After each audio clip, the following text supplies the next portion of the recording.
Hello everyone, welcome to Moving Violation. This is Russ LeBlanc, your NEC consultant for EC&M Magazine.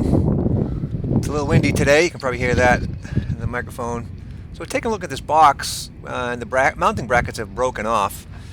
So it was probably originally installed okay and code compliant, but now you can see it's just kind of flapping in the wind here. So originally it complied with 314.23, but I suppose now we could say we have a violation of 110.12b because we've got some broken parts that could adversely affect the safe operation of this equipment.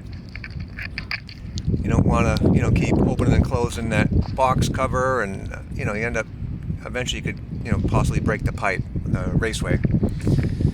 But it's a reminder that in cold environments, PVC can sometimes get brittle and crack.